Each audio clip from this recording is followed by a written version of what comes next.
from Zagreb to Split, and this is where we had intended on starting our journey in Croatia, but as we showed you, we were glad that we were in Zagreb. So we rented a car and drove down south to Split, and once we got there, things were quiet.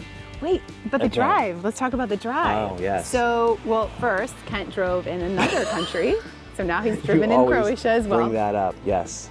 It's an important detail. And as you drive, I mean, the landscape changes. Zagreb is actually colder in the winter than the southern parts, of course, but we saw snow-capped mountains, like there was snow, and we're like, aren't we following the sun? Uh-oh, this might change. But the cool thing too was you drive through the hills and the mountains. So these tunnels are very long and you enter it. It doesn't really say how long, how many kilometers it's gonna be, so you're not really sure. And you go through these long, dark tunnels. A cool drive, but nothing I had ever seen before. By the way, back to your comment about chasing the sun, we're not running fast enough. That's all I'm gonna say. Instead, we're experiencing unique, amazing places in the off-season, which offers something completely different, unexpected, and we are not attached to what we used to think we were going to experience. True. Now, we have a different lens, and we experience it completely differently, which is cool. So we got to Split, and a very cool Airbnb. Very cool. We knew that we would have a bunk bed, right? Well, not we would. Well, Yeah, yes. There would be a bunk bed in the home, yes. We've gotten to a point where we sleep in bunk beds on this trip. No, Everly is on the bunk bed, but there was a huge trampoline, which was a complete gift that we did not know. There was a swimming pool, which was more of a cold plunge again that we did not go in, but there was also a jacuzzi. There was a jacuzzi. So, a cool location. Right there, 5-minute walk from the beach. And where was the area that we stayed in So Split? it's Kastel, and it's right between Trogir and Split. So about equal distance. So very close to Split, but actually Kastel is that area. We walked down, a beautiful walk down the beach to this little town of Kastel, and it was a sleepy fisherman town. And it was pretty cool to see, but again, nothing was open. There was a park with some cool lights. With some cool lights and decor. But yeah, it was quiet, it was chilly, but it was certainly scenic and it was beautiful. And then we decided to head our way to Split. And it is right on this bay, right on the water. It is a beautiful city. And there were Christmas markets, there was music, there was ice skating. It wasn't anything like Zagreb, mind you. I don't think anything is like Zagreb. But it was a beautiful city to walk around. Yeah, it was. And when we got there, we knew we wanted to be there through sunset and when it got dark for the market. So we came late afternoon, and the sun over the bay there and the boats coming in and out. I mean, it is the picturesque picture that you think of when you think of Split. And yeah, we had this really cool sunset walk. And it was a transition too. We got to see the daytime and the nighttime, the transition with the lights coming on and the markets and the hustle and bustle, the crowds and people arriving. So we got to see kind of the whole transition. Yeah. And again, like you said, the Christmas market there was also really beautiful. And then the ice skating rink was very cool. So I would still rank it in a top location to see, but compared to Zagreb, it's, you know, once you see Zagreb, I don't know. We're spoiled. Yeah. We're so spoiled, but it was beautiful. And again, one of these cities that you can only imagine during the summertime what it's like with the boats coming in the harbor. Yes. And what it's like. But we did find some incredible restaurants to visit, and the decor, the lights, the music, it had it all. It was beautiful. The vibe is really cool because the restaurants are still covered but on the waterfront, but inside they still had Christmas decorations, or inside the tent kind of area. The place we ended up eating, Olive Tree had a Christmas tree in its outdoor area, so we were like covered, but there was lights everywhere. You could still see the bay, and then their inside was clubby. Like you can see what it must be like in the summer, like DJ and clubby and a Grey Goose wall. Like an entire wall of bottles of Grey Goose. So we understand the vibe. We know what it must be like in the summer and during the peak season, but special family time and just being in that environment as a family during this Christmas time really kind of reminded us about the intent of the Spirit. Yeah, so it was. And there was this amazing fountain there that changed colors, and it just really helped.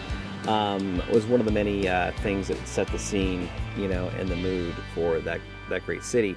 But then we ran into some weather issues. Was that pre-waterfall or post-waterfall? It was, yeah, we just kinda knew there was during, going right? to be several days of rain. And so we had some areas we wanted to go out and explore. So timing that of what day do you take a ferry? What day do you go a ferry to Hvar? We'll get back to that. What day do you take a ferry to Right. Hvar? What day do you go see the waterfalls? So yeah, we hit weather. We talk about the weather. What happened? It rained. Then it hailed. And our person who runs our Airbnb gave Michelle a call and said, I've lived here all my life and I've never seen hail before. We were going outside a door. We had handfuls of ice that we were bringing back in. 5 days, Yeah. I think it was. Yeah. 5 straight days of rain. So we bonded. So once again, played cards. we're not running fast enough when it comes to chasing the sun. There were heated floors, so our place was yeah. perfect. There was a cool fireplace and like an electric fireplace, and it lit up in different colors, and the floors were heated. So if you can put yourself in the wintry Christmas spirit, we nailed it. We nailed it. But we did still venture out. So we went and saw one of the most incredible sights I have seen, and We're going to do a whole piece just on this waterfall. on the It's Krka Waterfalls National Park. absolutely beautiful. It's about an hour drive from our place. And Ev was a little hesitant about being in the car that long, but once we got there, it was really just a wonderland of peace, seclusion. Again, we're the only ones there. We were the only ones there. And we can only imagine what it's like during the on season. And I was fortunate to walk behind Michelle and Ev with the camera, and there are these shots of them just walking on these bridges and these walkways, and you could walk around the falls. And I was amazed going, where are we? Where are we as I'm taking these shots? It was awesome. It was very cool. It was, and that walk that we were having, just peace, quiet. Everly and I were having really sweet chats just about what we were seeing and how we felt, where we were. So it was a very moving experience. And how many are there? How many falls are part of it? Is it There's seven waterfalls, and the biggest one and most famous was it Skradinski Buk? Am I saying that right? Sure. 17 steps on this particular waterfall, runs 800 meters. And the separate story of it, I mean, just give it a quick watch even, because it really shows you how beautiful the waterfalls were, and that's gonna just be more peaceful. We're just gonna walk everybody through it, right? We're just gonna let you experience what we experienced. Yeah, and because of this waterfall and the power, hopefully that comes through some of the video, the power that this water truly has coming down this hill, it was one of the first hydroelectric power plants dating back to 1895. Really cool history. It had some areas you could walk through, the backstory of how the power plant and the waterfall came to be.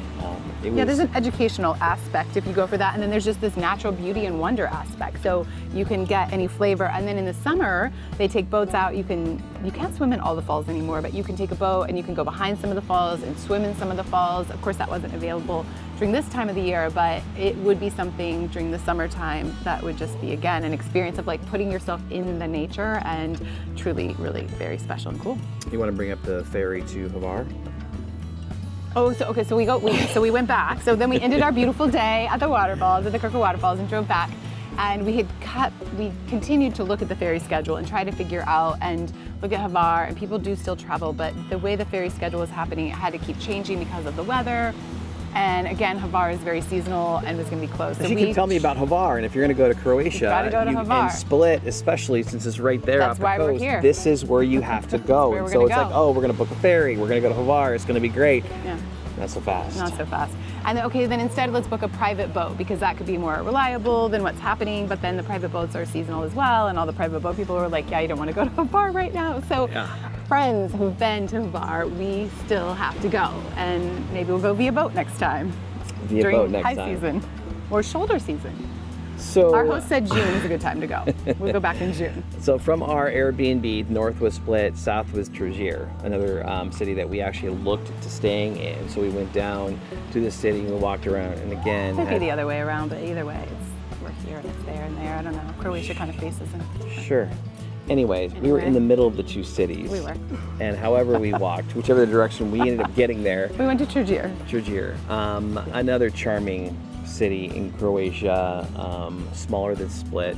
but again, the high walls, the old history, Christmas markets again, music, lights. I mean, it had a Boats. little That's bit of where everything. they were big, huge, beautiful boats all along there. Yeah, we walked around this harbor area and again found a great spot for lunch. And then There's a cool bridge. there was a cool bridge. I was going to bring that up. It was this architectural wonder.